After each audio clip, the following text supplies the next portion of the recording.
दीपेंद्र सिंह हुड्डा से एडवांस में युवाओं ने मांगा मामन खान इंजीनियर के लिए शिक्षा मंत्रालय। आज का उमड़ा जनसैलाब कर गया मामन खान इंजीनियर के टिकट का फैसला। भाजपा के 10 साल के कुशासन से हरियाणा हुआ बेहाल। वहीं कांग्रेस कमेटी ने भी 3 सप्ताह पहले हरियाणा मांगे हिसाब कार्यक्रम की शुरुआत कर प्रदेश के हर जिले में सांसद दीपेंद्र सिंह हुड्डा आम जनता से मिल रहे हैं। इसी कड़ी में आज सांसद दीपेंद्र सिंह हुड्डा, पूर्व लोकसभा प्रत्याशी राज बब्बर, करतार सिंह भडाना, युवा कांग्रेस प्रदेश अध्यक्ष व करनाल से पूर्व लोकसभा प्रत्याशी दिव्यांशु बुद्धिराजा, सीएलपी उपनेता आफताब अहमद, विधायक इलियास खान, इब्राहिम इंजीनियर बीसरू मेवात के फिरोजपुर झिरका में पहुंचे, जहां पर फूल माला और पगड़ी बांधकर सम्मान किया गया। इस मौके पर जनता का जनसैलाब देखकर राज बब्बर और दीपेंद्र सिंह हुड्डा गदगद नजर आए। यह पद यात्रा अक्सा मस्जिद से शुरू होकर शहीदी मीनार, अनाज मंडी तक निकाली गई। जबरदस्त गर्मी के बावजूद भी विधानसभा फिरोजपुर झिरका की जनता का हुजूम पदयात्रा में उमड़ पड़ा। जनसैलाब में उमड़े लोगों का मामन खान इंजीनियर व दीपेंद्र सिंह हुड्डा ने आभार जताया। सांसद दीपेंद्र सिंह हुड्डा ने प्रेस कॉन्फ्रेंस के दौरान बताया कि आज हरियाणा बेरोजगारी, महंगाई, क्राइम रेट व अपराध में नंबर 1 कैसे बन गया। 50 से ज्यादा करोड़ों रुपए के घोटाले करने वाली भाजपा सरकार ने खनन, शराब, सफाई, फरीदाबाद निगम घोटाला, अमृत योजनाओं जैसे घोटालाओं पर भाजपा सरकार चुप क्यों है। वहीं जन विरोधी पोर्टल आईडियों के माध्यम से जनता के चक्कर पे चक्कर हरियाणा में क्यों, और यह पोर्टल आईडी पॉलिसी गुजरात में क्यों नहीं, जवाब दे सरकार। जननायक जनता पार्टी पर तंज कसते हुए सांसद दीपेंद्र सिंह हुड्डा ने कहा कि यह तो अपनी जमानत भी नहीं बचा पाएंगे। मुकाबला हरियाणा में कांग्रेस बनाम भाजपा होगा, जिसमें हरियाणा में सरकार पूर्ण बहुमत से भूपेंद्र सिंह हुड्डा बनाने जा रहे हैं। आइए सुनते हैं क्या कह रहे हैं सांसद दीपेंद्र सिंह हुड्डा। अभियान, कांग्रेस पार्टी का अभियान, हरियाणा मांगे हिसाब। 10 साल हरियाणा बेहाल, 10 साल जो सरकार रही, आज हरियाणा की बदहाली दुर्दशा के लिए कोई अगर जिम्मेदार है तो भारतीय जनता पार्टी जिम्मेदार है। भारतीय जनता पार्टी की सरकार जिम्मेदार है। प्रदेश कांग्रेस कमेटी ने ये 15 सवाल आज से 1 महीने पहले इनसे पूछे थे, 3 हफ्ते पहले, आज से 3 हफ्ते पहले का अभियान हमारा शुरू हुआ था, तब ये पूछे थे 15 सवाल। तो बड़े सरल से सवाल हैं, उन पर जवाब देना चाहिए भाजपा को। देश में सर्वाधिक बेरोजगारी हरियाणा में क्यों है, सबसे ज़्यादा महंगाई हरियाणा में क्यों है, सबसे ज़्यादा देश का क्राइम रेट, सबसे ज़्यादा अपराध दर, आज हरियाणा में सबसे ज़्यादा क्राइम क्यों है। हरियाणा में हज़ारों करोड़ों के घोटाले पे एक के बाद एक घोटाले, दादन खनन घोटाला, यमुनानगर खनन घोटाला, शराब घोटाला, मेट्रो रूट बदलाव घोटाला, अमृत योजना घोटाला, सफाई घोटाला, फरीदाबाद निगम घोटाला, हज़ारों करोड़ के ये जो घोटाले आए सामने, ये सरकार इन पर चुप क्यों है। जो जन विरोधी पोर्टल आईडियो के माध्यम से आज जनता के चक्कर कटाए जा रहे हैं, आज जनता को परेशान किया जा रहा है। ये गुजरात में जब पोर्टल और आईडी नहीं आई तो हरियाणा में क्यों आई ये पोर्टल और आईडी की व्यवस्था। आज जिस व्यवस्था से कैची चली लोगों के अधिकारों पर, इसी तरीके से हरियाणा को कच्ची नौकरी की राजधानी क्यों बनाया। आज हरियाणा के नौजवान को सीटी में उलझा दिया, कच्ची नौकरियों में उलझा दिया। आज आपने देखा अग्निवीर योजना आ गई, ना फौज में पक्की भर्ती हुई, कौशल निगम आ गई, ना हरियाणा सरकार की नौकरी पक्की। तो ये सारे हमारे कई इस तरह से 15 सवाल हैं। इन 15 सवालों को लेकर हमने भाजपा से कहा कि आप हिसाब देना चाहिए आपको। प्रजातंत्र में यही तरीका होता है। लेकिन आपने देखा हमारे एक भी सवाल का पिछले इन 3 हफ्ते में जब से हमारा अभियान चल रहा है, एक भी सवाल का जवाब भारतीय जनता पार्टी ने नहीं दिया। ये मैं समझता हूँ कि भाजपा की विफलता का प्रतीक है कि वो एक सवाल का जवाब नहीं। अभी 2 दिन पहले नायब सिंह जी ने, 3 दिन पहले फतेहाबाद में कहा, क्योंकि मेरा नाम लेकर तो मैं उसका उल्लेख करूंगा, उन्होंने कहा दीपेंद्र जी सवाल पूछ रहे हैं, हिसाब मांग रहे हैं, हम ये हिसाब देते हैं। और ये 10 काम गिनवाते हैं जो फतेहाबाद जिले में हुए। वो 10 काम में से 7 काम हुड्डा सरकार में हुए थे, कांग्रेस की सरकार में हुए थे। जब ये बात सामने आई, आपने देखा उन्होंने फतेहाबाद के डीपीआरओ को सस्पेंड कर दिया।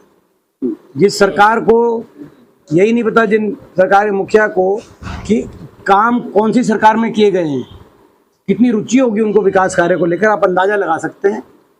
जिनके खुद के गिनवाने लायक या तो काम नहीं है और या उनको जानकारी नहीं है, तो ऐसी सरकार तो स्वयं को सस्पेंड करे, बेचारे डीपीआरओ क्यों सस्पेंड करे। तो कहने का मतलब ये है, आज हरियाणा को विकास की पटरी से उतारने वाली सरकार साबित हुई है।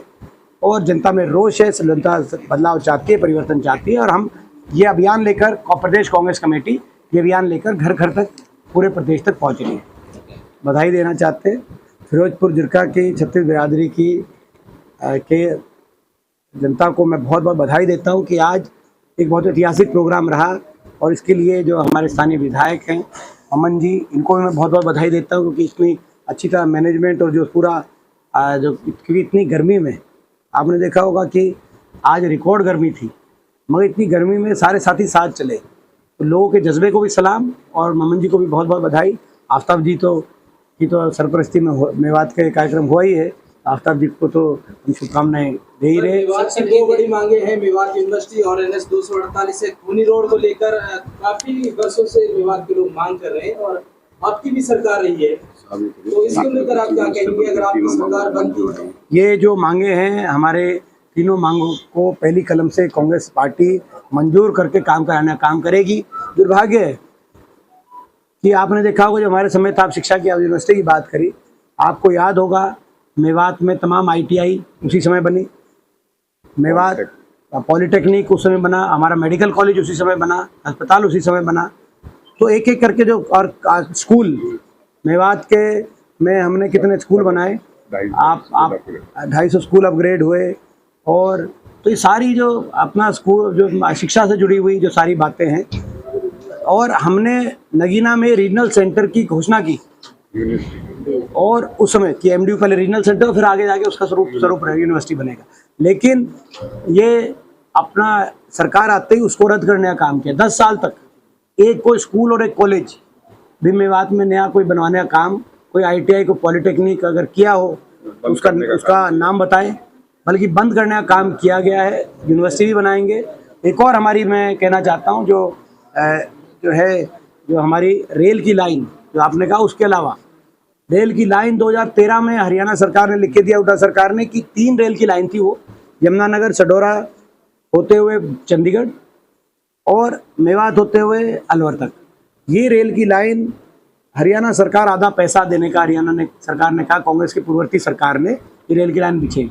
बुलेट ट्रेन की बात करने वालों ने 10 साल 1 इंच नई रेल की लाइन हरियाणा के लिए मंजूर नहीं कराई।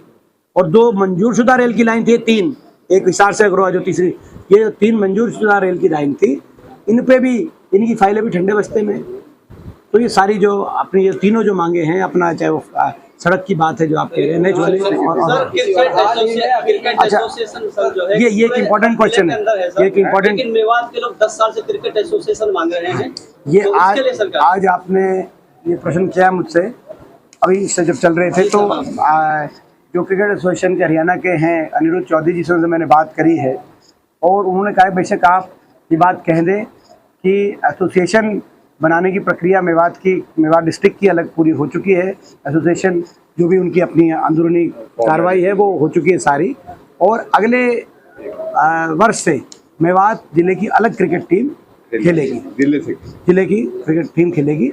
ये आज उन्होंने मेरे को कहा कि मैं आज आपका इस प्रश्न का उत्तर में ये मैं कह दूं, तो आप इसको जो है अच्छे से आप टेकअप करें। और प्रश्न के लिए धन्यवाद, क्योंकि प्रश्न में कुछ सकारात्मक,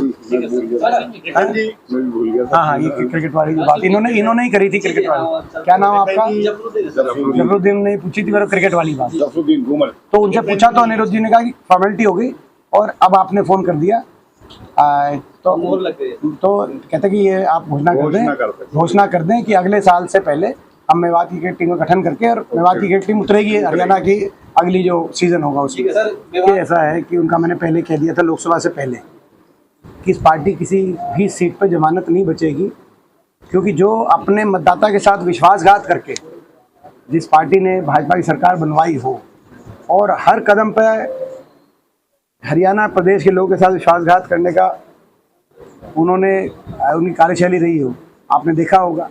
बड़े बुजुर्गों को 5100 पेंशन कहा, लेकिन बड़े बुजुर्गों के साथ विश्वासघात, किसान आंदोलन में किसान के साथ विश्वासघात, खिलाड़ी हमारी बेटियों के आंदोलन में हमारी बेटियों के साथ विश्वासघात करने वाली ये पार्टी का एक परंपरा बनी। तो मैंने उसी समय कह दिया था, और कि जननायक जनता पार्टी का जनाधार समाप्त हो चुका है, और एक भी सीट पे इनकी जमानत नहीं बचेगी।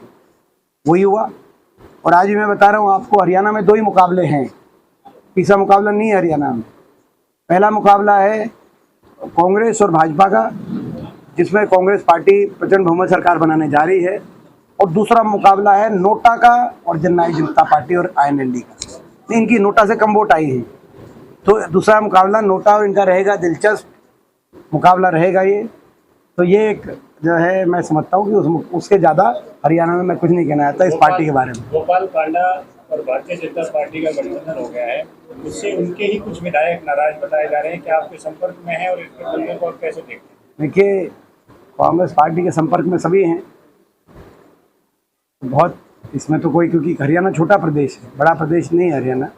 हरियाणा में एक दूसरे को हम अच्छी तरह जानते हैं, सबके संपर्क में रहते हैं जो है, तो ये तो एक स्वाभाविक बात है, इसमें तो कोई। उद्धव ठाकरे जी ने राहुल गांधी की जान को खतरा बताया है, और दूसरा खुद राहुल गांधी ने कहा है कि ईडी कभी भी उनके। देखिए, बड़े गंभीर बात है कि आज जो केंद्रीय जांच एजेंसियां हैं, ये 10 वर्ष से उनका राजनीतिक दुरुपयोग किया जा रहा है, ऐसा देश के विपक्ष का मानना है, हमारा मानना है। क्योंकि आपने देखा, लगातार केंद्रीय जांच एजेंसियों से विपक्ष की मजबूत आवाज़ों को निशाने पे लिया जाता है। जिन प्रदेशों में चुनाव है वहाँ पर विपक्ष को निशाने पे लिया जाता है। 2 मुख्यमंत्री अंदर हो गए थे, केजरीवाल जी तो अभी भी अंदर है, हेमंत सोरेन जी अंदर हो गए थे, जिनको बड़ी जो है मशक्क़त से बेल पे बाहर आए हैं। आपने देखा होगा कि सारा विपक्ष, कोई भी ऐसा लीडर नहीं होगा विपक्ष का मजबूत जिसको जो है, जिसके पीछे केंद्रीय जांच एजेंसियां ना पड़ी।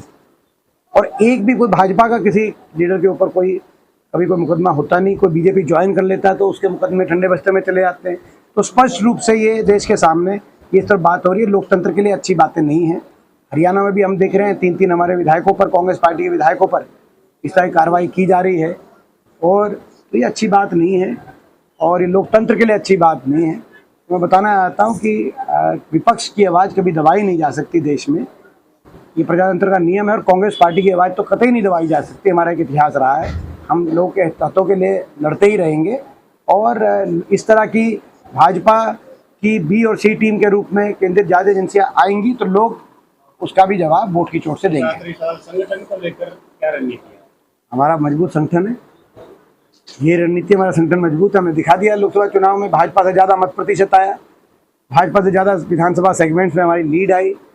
तो यानी कि वो तो कह रहे थे उनका संगठन हर पन्ने में है, लेकिन वो पन्नों तक रह गया, ज़मीन तक तो फिर हमारा ही संगठन मिला, आपने देखा। तो लोकसभा चुनाव के नतीजे दर्शा रहे हैं कि कांग्रेस का मजबूत संगठन है। बाकी जो है संगठन का विस्तार का जो प्रश्न है, समय समय पर कांग्रेस की स्थिति जब ठीक समझती है तो विस्तार होता है। मुख्यमंत्री कहते हैं कांग्रेस पार्टी देश का होता देश का, ये तो आप उनकी सोच समझ सकते हैं। अब 10 साल का हरियाणा का जो हम तो हिसाब देने को तैयार हैं, हमने तो वो भी डॉक्यूमेंट छपवाया है कि हमने क्या किया, इनने क्या किया, हम तो तैयार हैं। और वो लंबा चौड़ा डॉक्यूमेंट है। एक एक क्षेत्र में हमारे समय 81 किलोमीटर मेट्रो बनी हरियाणा में, गुड़गांव, फरीदाबाद, बहादुरगढ़ जुड़ा। इनके समय 1 इंच भी मेट्रो हरियाणा में नहीं बिछी। हमारे समय 250 किलोमीटर नई रेल की लाइन बनी और 300 किलोमीटर नई रेल की लाइन मंजूर हुई जिसमें बात वाली। इनके समय 1 इंच भी नई रेल की लाइन मंजूर नहीं हुई। हमारे समय 4 थर्मल के और 1 परमाणु के कारखाने बने बिजली के उत्पादन को बढ़ाने के लिए। इनके समय एक कोई नया कारखाना या 1 यूनिट भी किसी कारखाने में नहीं जुड़ी। हमारे कांग्रेस पार्टी के समय पूरे हरियाणा में 7 बड़े औद्योगिक केंद्र IMT, इंडस्ट्रियल मॉडल टाउनशिप स्थापित किए गए ताकि उद्योग आए। इनके समय एक भी नया औद्योगिक क्षेत्र पूरे हरियाणा के अंदर नहीं लगा। हमारे समय 4 लाख ऐसी समाज के परिवारों को, बैकवर्ड समाज, BCA समाज के परिवारों को 100 गज के प्लॉट मिले। इनके समय एक भी किसी परिवार को 1 गज का प्लॉट भी 10 साल में नहीं मिला। तो हमारा तो बिल्कुल हिसाब किताब रेडी है ये, मगर ये भी दें अपना। असली बात तो 10 साल से ये सरकार, आज ये बताएं देश में नंबर 1 हरियाणा आज बेरोजगारी में नंबर 1 क्यों हो गया, ये तो इन्हीं से पूछा जाएगा, ये बताएं। सर यानी कि कांग्रेस पार्टी चुनाव को लेकर बात करें, लास्ट 1.5 महीना बचा है, 1.5 महीने में सर क्या आपकी बात निर्भर होगा? देखिए, हमारी कांग्रेस पार्टी का एक ही क्राइटेरिया है चुनाव में कि कांग्रेस पार्टी के प्रति समर्पित जो लोगों को उतारा जाएगा और जो मजबूत प्रत्याशी हैं, जो जिताऊ प्रत्याशी हैं, उनको विनिंग कैंडिडेट्स और कांग्रेस के प्रति डेडिकेटेड कैंडिडेट्स, ये क्राइटेरिया रहता है कांग्रेस पार्टी का।